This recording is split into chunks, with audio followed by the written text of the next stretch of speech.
everyone.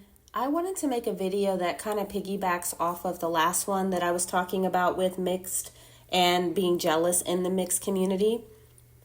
I want to be really candid with a lot of you as well, because I know I'm not the only one, but I really don't see too many people talking about it. Or maybe they are, but I'm just not seeing it. I'm not sure. But those of us that were mixed or that are mixed with Black, was there ever a time that you really hated being Black and you wish that you weren't? And I can admit that I did. Of course, I don't feel that way now. I'm really proud of it. But I was on the Strategic Feminine's live stream last night, and she was talking about the movie, The Imitation of Life, where it's this woman who is mixed race. Her mother is Black, her father is white, but she's very white passing. Like, you wouldn't be able to tell that she was mixed at all.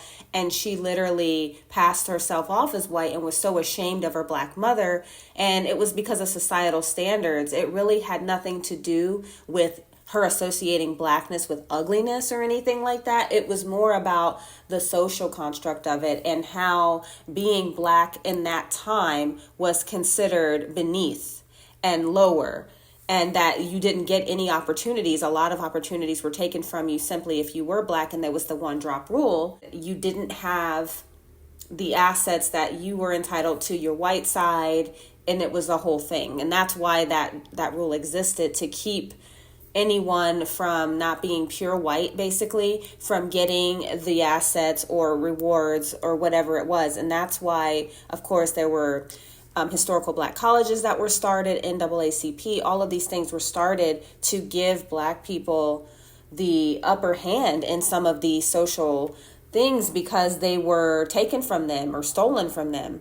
But anyway, this is why this woman who was mixed, she was denying her Blackness because she did not want to face that harsh reality of being Black. And back in those days, biracial really didn't even exist. Although, of course, there were biracial people, but they were considered Black because of the one drop rule.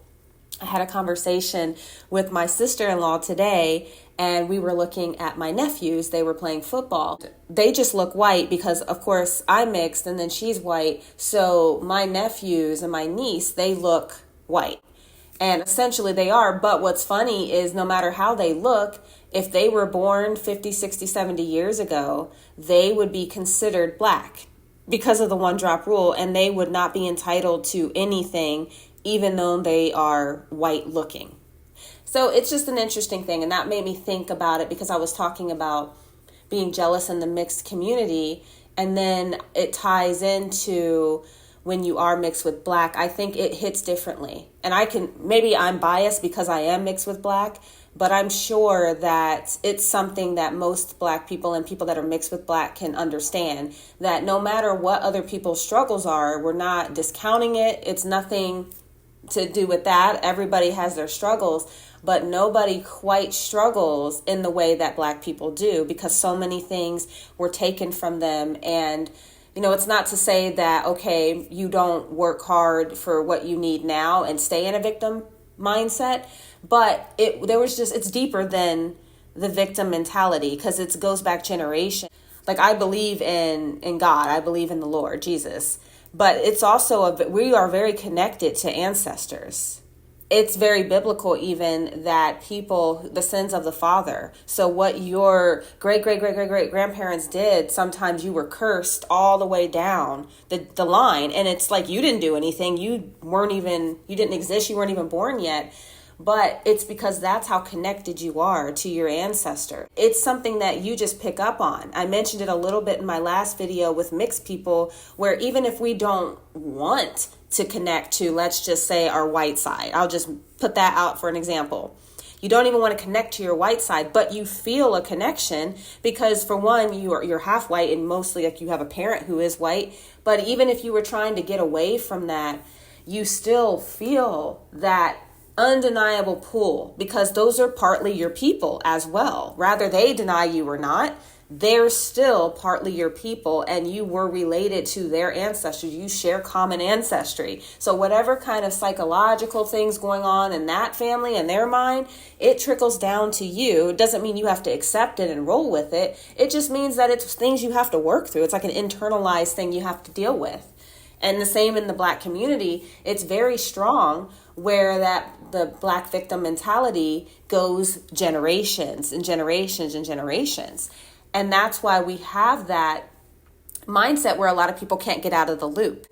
And when you're mixed with Black and you kind of want to not distance yourself, but you want to be accepted by someone because you don't feel accepted at all, then that's why a lot of mixed people went through a point in their life where they denied their Blackness. And those that could get away with it certainly did, especially in the days back in like the 1800s, 1900s, whatever, because they had no other choice. It was a law that if you had any kind of Black in you, there were certain things you just couldn't do. And it's not that they wanted to do it because they hate Black. It's just that, what would you do? Like, if you're trying to survive and you have a family, how do you protect your family? If you can, even if you can pass as white, I think most people would. If they could, and back in those days, they would, to protect themselves, because it wasn't just about looks. It was about status and not getting killed. Right after making that video, that I really embracing my Blackness to the full extent, maybe the last 6 or 7 years, to be honest with you. I mean, I always claimed Black. I never would say, oh, I'm not Black. There was only like a few times in my life when I was younger, like a child still, where I said I wasn't Black. I'm just Latina and white. It was just something that I was around predominantly white people. They didn't know what I was anyway. There wasn't too many Black people around, and it was just more socially acceptable to be something other than Black. Even if you weren't full white, if you're mixed with something other than Black, it was more acceptable, and you felt more like you just didn't want to be the talk of the class or the school where everyone's looking at you as the Black girl. And then there were a couple of Black people that went to my school. My best friend, she's unambiguously Black, and her and I have had discussions. We've been friends since we were 12 years old. She was the only Black cheerleader. She would say that there were a lot of times where she wished that she was lighter skin or white, not because she hate being Black. It was just about the social status and how people treat you and treat you like a freak, really. It wasn't about her parents not teaching her how to love herself and love her Blackness, because she did. It's deeper than that. It has nothing to do with, oh, your hair is beautiful and your skin's beautiful. People can tell you that till they're blue in the face. But if it comes down to who you're around, you may not fully embrace that. It's a lot easier said than done. So imagine if you're mixed and you actually have other cultures that you are mixed with, but you don't quite look or fit into either one. You're kind of right there in between. And we're not living in Jim Crow anymore, so you are able to embrace these other cultures. It's a weird navigation tool for mixed people. And sometimes it's easier, if you can pass to not be Black, it's sometimes easier just to get your foot in the door, because people will judge you based off of that as well. And you have to work twice as hard when you are Black or have Black admixture, because people are already, regardless of if they want to admit it or not, people are already having those thoughts. I remember a friend of mine, when she had her son, she said, I'm naming him something where people won't read his name and automatically assume he's Black. So she gave him a name that sounds like a white man's name, honestly. And she did that because she knew and understood as well that people do look at things like your name and your race, and they do make a judgment. They might still give you an interview, or they might still, give you a shot at whatever it is, but it doesn't mean that they're not prejudging you. And then now you have to wow them in order for them to be like, oh, wow, well, you changed my mind. And it sucks. That's the way that the world is that we live in. It's not right. I don't agree with it, but that's what it is. So it is really hard, but I definitely felt that growing up. And even now, it's still really hard, because it's like a trigger almost, where I lived my life so long trying to deny my Blackness while still loving my Black family, and like my grandmother and my father, and just appreciating them and loving other Black people and appreciating their beauty. I think they're beautiful, but when it comes to me and my Blackness, it wasn't beautiful to me. That I have to make that clear, because it's like I'll look at somebody who is like unambiguously Black and think, oh my gosh, they are gorgeous. I love their hair. And when I was really little, I used to want to be more like look more Black. But as I got older and I was around more white people and just seeing how the world works, and my mind got tainted with BS, then you start to get programmed. And that's all this is a program, white supremacy program. And you have to deprogram yourself over and over. It doesn't take just one time. Over and over, you have to be intentional about doing that as well. And that's what I have to keep doing to myself, is just be intentional. Deprogram the BS about white supremacy. No one's better because their skin's lighter or whiter. And no, you're not better because you have green eyes or blue eyes or brown eyes or whatever, or your hair is kinkier or straighter. It's definitely not that, but you still have to keep deprogramming and keep telling yourself and keep just surrounding yourself by other people who feel the same way, or at least who can admit that they didn't like their Blackness, or even if they're still at that part where they don't like their Blackness. I also know mixed people who don't like their whiteness and they just wish they were Black all the way through. And those that kind of identify with Black or are more Black passing, it's a lot easier. I feel like it's easier for men to do that, especially once they've proven themselves that they're not punks, that's the stereotype.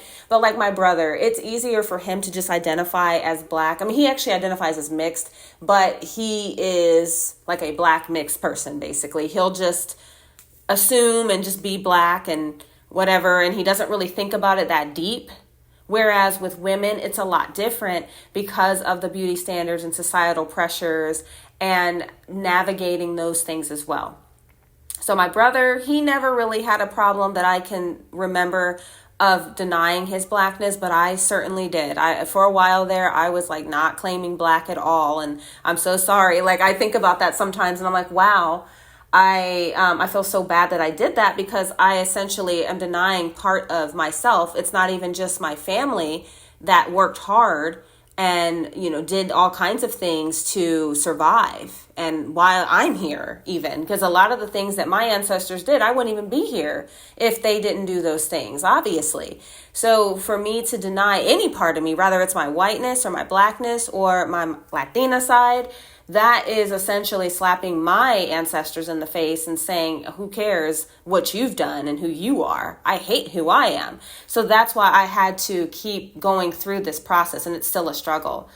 So I wanted to just bring that to light as well, just kind of like a follow-up of the last video that I put out, because it was just really on my mind about Blackness. And I'm seeing it online a lot here too, where a lot of people, if they are Black, they're wanting to make it more interesting Black, if that makes sense. And I don't know, it just reminds me so much of what I did as a child and young adult, trying to figure out who you are.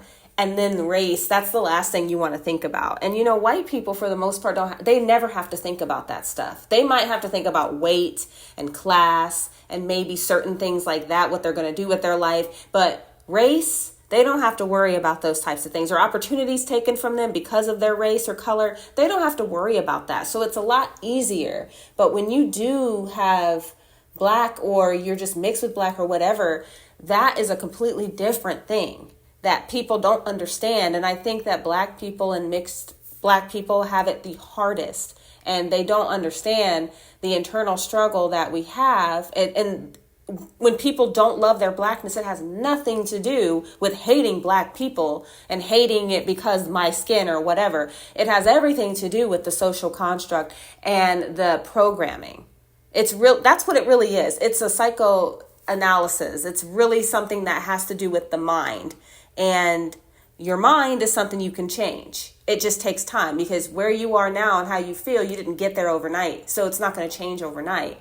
You just have to keep working at it. Anyway, everyone, thank you so much for listening. Again, if you liked this video, please share it, please subscribe, and I will talk to you guys later.